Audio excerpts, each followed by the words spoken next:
নমস্কার সকলকে, Mithu's kitchen official চ্যানেলে আপনাদের সকলকে স্বাগত জানাই।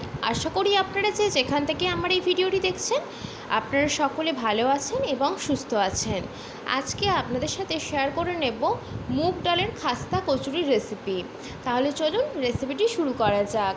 তার জন্য প্রথমে একটি বোলের মধ্যে এখানে আমি ছোটো বাটির 1 বাটি মুগ ডাল নিয়েছি। যেহেতু ডালের মধ্যে ভালোই ধুলোবালি থেকে থাকে, সেই ক্ষেত্রে 2 থেকে 3 বার মতো ডালটাকে আমি জল পাল্টে পাল্টে খুব ভালো করে কিন্তু এখানে ধুয়ে নিয়েছি।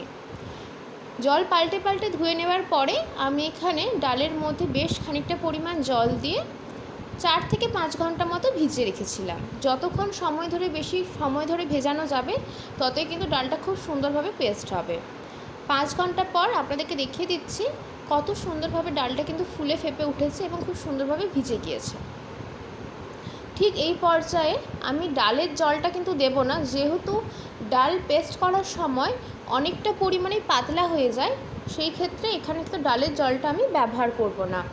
জল থেকে ডালটাকে ভালো করে ঝরিয়ে নেওয়ার পরে মিক্সিং জারের মধ্যে দিয়ে দিয়েছি। তারপরে দিয়েছি 1 টুকরো আদা, 3টে কাঁচা লঙ্কা। ঝালটা যে যেমন খেতে পছন্দ করবেন সেই মতো এখানে ব্যবহার করবেন। খুব সুন্দর করে একটা থকথকে পেস্ট এখানে আমি তৈরি করে নিয়েছি। তারপরে আমি এখানে দিয়ে দিয়েছি কড়াইয়ের মধ্যে বেশ খানিকটা পরিমাণ রিফাইন্ড অয়েল। তেলটা গরম হয়ে আসলে একদম চুটকি মতো আমি দিয়েছি এখানে হিং, ফ্লেভারের জন্য 1 চুটকি দিলেই হবে, বেশি দেওয়ার প্রয়োজন নেই। হিংটা দেওয়ার পরে অল্প খানিকটা পরিমাণ দিয়েছি কালো জিরে। এখানে আপনারা কালো জিরের সাথে সাথে জোয়ানটাও ব্যবহার করতে পারেন, তবে আমি জোয়ানের ফ্লেভারটা মুগ ডালের কচুরিতে খুব একটা পছন্দ করি না বলে এখানে আমি শুধুমাত্র কালো জিরেটাই দিয়েছি। তারপরে তেলের মধ্যে দিয়েছি সামান্য পরিমাণ হলুদ গুঁড়ো, সামান্য পরিমাণ দিয়েছি লাল লঙ্কার গুঁড়ো। এখানে কিন্তু কাঁচা লঙ্কা এবং লাল লঙ্কার গুঁড়ো দুটোই ব্যবহার করেছি, সেই ক্ষেত্রে ঝালটা যে যেমন খেতে পছন্দ করবেন সেই মতো কিন্তু এখানে দেবেন। তারপরে গ্যাসের ফ্লেমটা একদম লোতে রেখে এর মধ্যে দিয়েছি ডালের পেস্টটা।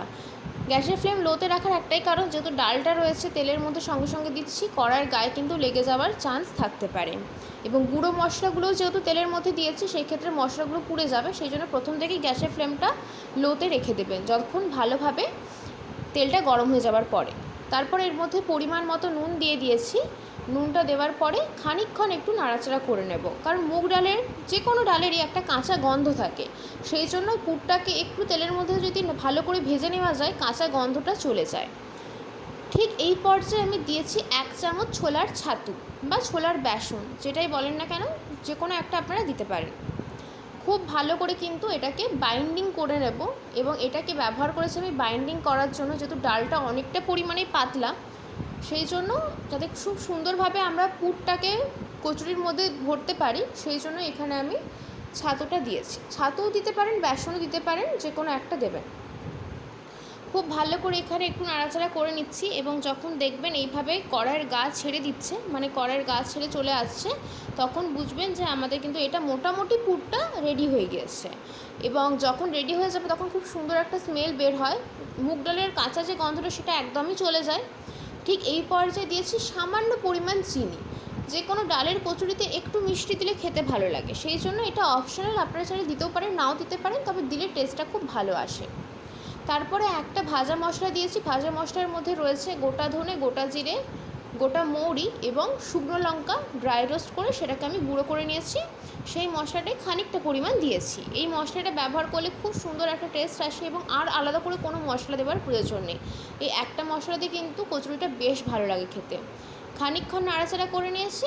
নাড়াচাড়া করে নেওয়ার পরে আমি এখানে একটি পাত্রের মধ্যে পুরটাকে তুলে একটা সাইডে রেখে দেবো। পুরটা আগে তৈরি করে নিলাম, যেহেতু কচুরিগুলো আমরা পুরটা ঠান্ডা হয়ে যাওয়ার পরেই কচুরিগুলোর মধ্যে পুরটা ভরবো, সেই ক্ষেত্রে এখানে পুরটাকে আমি আগে থেকে তুলে ঠান্ডা করে নিচ্ছি। তারপর আমরা ময়দার ডোটা তৈরি করে নেব। তার জন্য একটি বোলের মধ্যে আমি এখানে পরিমাণ মতো ময়দা নিয়ে নিয়েছি। আপনারা যতটা পরিমাণ কচুরি বানাবেন সেই মতো এখানে ময়দাটা নেবেন। এর মধ্যে দিয়েছি পরিমাণ মতো নুন, এবং বড় চামচের 3 চামচ দিয়েছি সাদা তেল। ময়নটা একটু বেশি দিতে হবে, তবে কচুরিগুলো খাস্তা হবে। আর কচুরির যে ডোটা ময়দার, সেটাকে একটু শক্ত করে মাখবেন। খুব বেশি কিন্তু পরোটা বা রুটির মতো পাতলা হবে না, একটু শক্ত, একটু টাইট করে মাখতে হবে। যেহেতু আমরা ময়নটা দিয়েছি, সেই ক্ষেত্রে খুব ভালো করে শুকনো উপকরণগুলোকে হাতের সাহায্যে এইভাবে ঘষে ঘষে মেখে নিতে হবে। ময়ন যত ভালো হবে কচুরি কিন্তু ততই খাস্তা এবং মুচমুচে হবে। খুব সুন্দর করে যখন তেলটা এবং নুন ভালো করে ময়দার মধ্যে মেশানো হয়ে যাবে এবং হাতের মধ্যে নিয়ে মুঠো করলে যখন এইভাবে দলা পাকিয়ে আসবে তখন বুঝতে পারবেন যে ময়নটা একদম পারফেক্ট হয়েছে। তখন আমরা এর মধ্যে দিয়ে দেব নর্মাল টেম্পারেচারে থাকা জল। গরম জল দেওয়ার কোনো প্রয়োজন নেই, মানে উষ্ণ গরম জল এখানে ব্যবহার না করলেও চলবে, নর্মাল টেম্পারেচারে থাকা ঠান্ডা জল দিলেই যথেষ্ট। কারণ কচুরিতে যেহেতু আগেই বলেছি ডোটা একটু টাইট করে মাখতে হয়, সেই ক্ষেত্রে এখানে একটু ডোটাকে টাইট করে মাখার জন্য নর্মাল টেম্পারেচারে থাকা জলই ব্যবহার করবেন। জলটা দেওয়ার পরে খুব ভালো করে অল্প অল্প পরিমাণ জল দিয়ে কিন্তু আমি ডোটাকে মেখে নেব। প্রথমেই যদি বেশি পরিমাণে জল দিয়ে দেন সেই ক্ষেত্রে কী হবে, ডোটা কিন্তু অনেকটা পরিমাণে পাতলা হয়ে যাবে, মেজারমেন্টটা বুঝতে পারবেন না। সেই ক্ষেত্রে অল্প অল্প করে জল দিয়ে বারে বারে জল দিয়ে এটাকে খুব সুন্দর করে একটা টাইট ফর্মে ডোটাকে রেডি করে নিতে হবে। আচ্ছা, আর একটা কথা, আপনারা চাইলে কিন্তু ওই ময়দার মধ্যেও খানিকটা পরিমাণ জোয়ান দিতে পারেন, তবে আমার এখানে জোয়ানের ফ্লেভারটা কিন্তু ওই মুগ ডালের কচুরিতে যেহেতু আগেই প্রথমে বলেছি ভালো লাগে না, সেই ক্ষেত্রে দিইনি। আপনারা চাইলে খানিকটা পরিমাণ জোয়ান দিয়ে ডোটা তৈরি করে নিতে পারেন। খুব সুন্দর করে ডোটাকে মেখে নিয়েছি।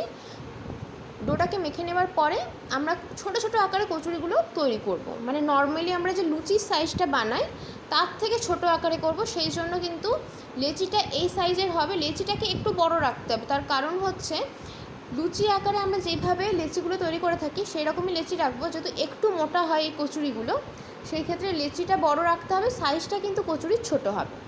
খুব সুন্দর করে কিন্তু এইভাবে আমি এখানে প্রত্যেকটা লেচিকে তৈরি করে নিয়েছি। লেচিগুলো তৈরি করে নেওয়ার পরে দুই হাতে তালুর মধ্যে নিয়ে এইভাবে গোলাকার করে পাকিয়ে নিলে দেখবেন খুব সুন্দরভাবে কিন্তু গোল গোল হয়ে যাচ্ছে। এইভাবে প্রত্যেকটা লেচিকে আমি পাকিয়ে নিয়েছি। লেচিগুলো কিন্তু আমাদের খুব সুন্দরভাবে পাকানো হয়ে গিয়েছে। ঠিক এই পর্যায়ে আমাদের কিন্তু ডালের পুরটা একদম ঠান্ডা হয়ে গিয়েছে।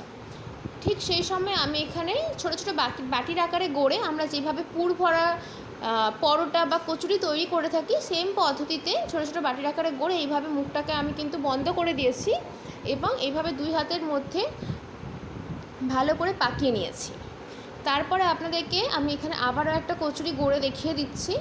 ভেতরে এইভাবে অল্প পরিমাণে ডালের পুরটা নিয়ে নিয়েছি। ডালের পুরটা নিয়ে নেওয়ার পরে এইভাবে মুখটাকে ভালো করে বন্ধ করে দেবো, যাতে তেলের মধ্যে ভাজার সময় ভেতরে তেল ঢুকতে না পারে, সেই জন্য মুখটাকে ভালো করে এইভাবে চেপে দেবো এবং দুই হাতে তালুর মধ্যে নিয়ে খুব সুন্দর গোলাকার করে পাকিয়ে নিচ্ছি। প্রত্যেকটাই কিন্তু কচুরি আমি এখানে সেম পদ্ধতিতে তৈরি করে নিয়েছি। পুর ভরা হয়ে গিয়েছে, যেহেতু কচুরিগুলো ডুবো তেলে ভাজা হবে সেই জন্য কড়াইয়ের মধ্যে বেশ খানিকটা পরিমাণ রিফাইন অয়েল গরম করে নিয়েছি। এরপরে কচুরিগুলোকে এইভাবে দুই হাতে তালুর মধ্যে নিয়ে হাতের সাহায্যে এইভাবে চেপে চেপে খুব সুন্দর করে কিন্তু আমি এখানে কচুরির আকারে গড়ে নিয়েছি। এগুলো কিন্তু এইভাবেই তৈরি করতে হয়। তারপরে তেলটা খুব ভালো করে গরম হয়ে গেলে গ্যাসের ফ্লেম লো টু মিডিয়ামে রেখে কচুরিগুলো দিয়ে দেবো। দিয়ে দেওয়ার পর খানিকক্ষণ অপেক্ষা করব। যখন এই কচুরিগুলো একটা দিক ভাজা হয়ে যাবে তখন কিন্তু আপনা হতে খুব সুন্দরভাবে তেলের ওপর ভেসে উঠবে। দেখুন কত সুন্দরভাবে কিন্তু তেলের ওপর ভেসে উঠলো। তখন বুঝতে হবে আমাদের একটা দিক খুব ভালো মতো ভাজা হয়ে গিয়েছে। তখন আমরা এখানে অপর দিকটা পাল্টে দেবো। কত সুন্দর ফুলকো ফুলকো হচ্ছে এবং এতটাই ময়দাটা খুব ভালো করে মাখা হয়েছে যে কচুরিগুলো কিন্তু গায়ে ফাটল ধরে যাচ্ছে। এতটাই সুন্দরভাবে কিন্তু খাস্তা করে কচুরিগুলো তৈরি করা হয়েছে। এরপরে সেম পদ্ধতিতে আবারও একটা আপনাদেরকে তৈরি করে দেখিয়ে দিচ্ছি। দুই হাতে তালুর মধ্যে নিয়ে এইভাবে চেপে চেপে দিলেই কিন্তু খুব সুন্দরভাবে একটা কচুরির আকার তৈরি হয়ে যাবে এবং তেলের মধ্যে দিয়ে খানিকক্ষণ অপেক্ষা করব। যখন দেখব যে একটা দিক ভালো মতো ভাজা হয়ে গিয়েছে তখন কিন্তু তেলের ওপর আপনা হতে এগুলো কিন্তু ভেসে উঠবে। খুব সুন্দরভাবে যখন বুঝতেই পারবেন যে একটা দিক ভাজা হয়ে গিয়েছে, কোনোভাবে হাতা বা খুন্তির সাহায্যে নাড়াচাড়া করার প্রয়োজন নেই। ভাজা হয়ে যাবার সাথে সাথে একটুক্ষণ অপেক্ষা করবেন, মানে তেলের মধ্যে দেওয়ার খানিকক্ষণ পরেই দেখবেন কত সুন্দরভাবে কিন্তু তেলের উপর ভেসে উঠেছে। ঠিক সেই পর্যায়ে এখানে আমি অপর দিকটা পাল্টে দেবো এবং একটু গোল্ডেন ব্রাউন কালার আসা অবধি কিন্তু এগুলোকে ভেজে নেব। খুব বেশি লালচে করে ভাজবো না, তাহলে দেখতে ভালো লাগে না, খেতেও ভালো লাগে না। একটু গোল্ডেন ব্রাউন কালার হয়ে যাবে সেই পর্যায়ে ভেজে নিয়েছি। ভীষণই সুন্দর লাগে। এখানে আমি কিন্তু কচুরিগুলোকে নর্মাল এমনি সার্ভ করেছিলাম। আপনারা চাইলে মশলাদার আলুর তরকারি বা যে কোনো চাটনির সাথে সার্ভ করতে পারেন, ভীষণ টেস্টি হয় খেতে। আজকের রেসিপি আপনাদের কেমন লাগলো অতি অবশ্যই করে কমেন্ট করে জানাবেন। যদি ভালো লেগে থাকে অবশ্যই করে আমার চ্যানেলটিকে সাবস্ক্রাইব করে দেবেন। লাইক শেয়ার কমেন্ট করতে ভুলবেন না। আর যদি এরকম নিত্য নতুন রেসিপি পেতে চান তাহলে অবশ্যই করে আমার চ্যানেলটিকে সাবস্ক্রাইব করে আমার চ্যানেলের পাশে থাকার অনুরোধ রইল। প্রত্যেকটা কচুরি কিন্তু আমি সেমভাবে গোল্ডেন ব্রাউন কালার করে ভেজে নিয়েছি। দেখতে যত না লোভনীয় হয়েছে খেতে কিন্তু ভীষণ লোভনীয় হয়েছিল। সম্পূর্ণ নিরামিষ একটি রেসিপি, বাড়িতে অবশ্যই করে একবার ট্রাই করে দেখবেন। এই খাস্তা খাস্তা মুচমুচে কচুরি মুগ ডালের ভীষণ ভালো লাগবে। আশা করি আজকের রেসিপি আপনাদের ভীষণ ভালো লেগেছে।